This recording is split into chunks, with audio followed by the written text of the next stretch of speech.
Good morning and welcome back to my YouTube channel. So আমি আমার থাম্বনেলটা দেখে বুঝেই গেছো যে কোথায় গেছিলাম আমি পুজো দিতে। অ্যাকচুয়ালি তখন আমার ইন্ট্রোটা রেকর্ডই করা হয়নি। সো আমার হঠাৎ করে এখন যখন ভিডিওটা এডিট করতে বসেছি তখন আমার মনে পড়লো যে আরে ইন্ট্রোটাই তো এডিট করা হয়নি, রেকর্ড করা হয়নি। সো আমি এখনই ইন্ট্রোটা করছি।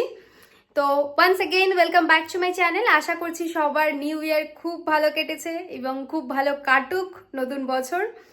তো আজকে জানুয়ারি 1 তারিখ, আমি এখন ইন্ট্রো শুট করছি। আর এই ভিডিওটা যে ভিডিওটা তোমরা এখন দেখবে, আমি পুজো দিতে গেছিলাম 28-এ, I think it was Saturday, 29-এ। সো এখানে আমি বড়মার কাছে পুজো দিতে গেছিলাম। আর এই ভিডিওটা একটু অন্যরকম, বিকজ এখানে আমি তোমাদের সাথে শেয়ার করব যে বড়মার প্রতিষ্ঠা কি করে হয়, কিভাবে পুজোটা চলছে সেই হিস্ট্রিটা তুলে ধরার চেষ্টা করব। আশা করছি ভিডিওটা অনেক ইন্টারেস্টিং হবে। সো দেখতে থাকো। রেডি হয়ে এখন বেরিয়ে গেছি। আর এই কুর্তিটা ভাবিনি যে এত সুন্দর হবে চুড়িদারটা, বিকজ আমরা যখন নিয়েছিলাম মনে হচ্ছিল ওকে ওকে, বাট পরে আমার একটা আলাদাই ভাইব দিচ্ছে। সো মনটা পুরো হ্যাপি হয়ে গেছে সকাল সকালই। আমরা এখন চলে এসেছি নৈহাটি, এবার ওই পারে যাবো। চলো পুজো দিতে, দেখা যাক কিরকম লাইন পড়েছে আজকে।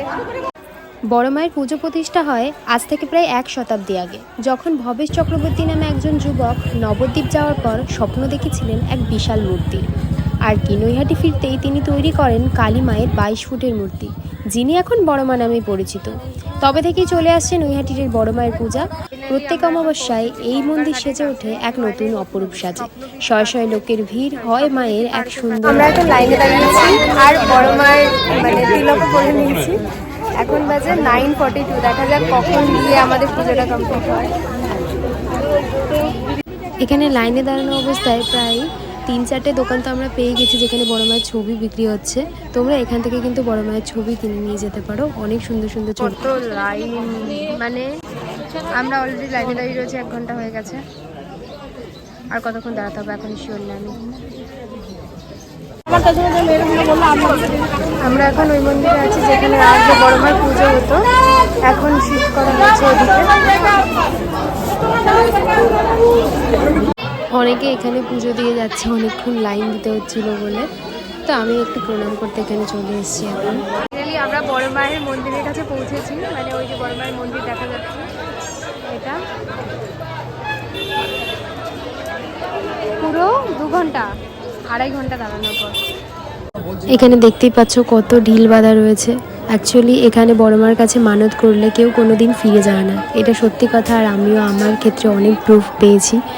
তো এখানে সবাই মানত করেছে। আর এখন আমরা ওই মন্দিরের ভেতরে প্রবেশ করব। ফাইনালি অনেক ওয়েটিংয়ের পর আমরাও ঢুকছি।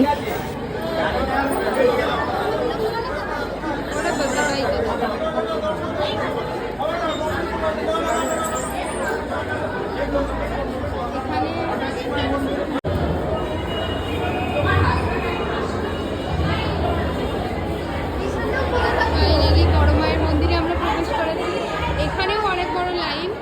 সো আমি সাজেস্ট করবো সানডে থেকেও এসো না, চেষ্টা করবে উইকডেজে আসো। সো আমরা এখন মন্দিরের ভেতরে, এখানেও অনেক বড় লাইন। আমাদের পুজো কমপ্লিট, এখন আমরা চলে এসেছি ডালপুরি খেতে। তো খেয়ে দেখা যাক কেমন। এখানে পেয়ারা মাখা বিক্রি হচ্ছে, বোন দেখেই বললো পেয়ারা মাখা খাবো। তো আমি ভাবলাম চলো পেয়ারা মাখা খাওয়া যাক, বিকজ আমারও খুব ভালো লাগে পেয়ারা মাখা খেতে। সো এখানে আমাদের মাখা আমরা নিয়ে নিয়েছি। অ্যাকচুয়ালি এটা অনেক টেস্টি। সো আমাদের পুজো দেওয়া কমপ্লিট, এখন আমরা বাড়ি যাবো। আর আজকের ব্লগটা এখানেই শেষ হচ্ছে। ভিডিওটা ভালো লাগলে চ্যানেলটাকে সাবস্ক্রাইব করতে পারি।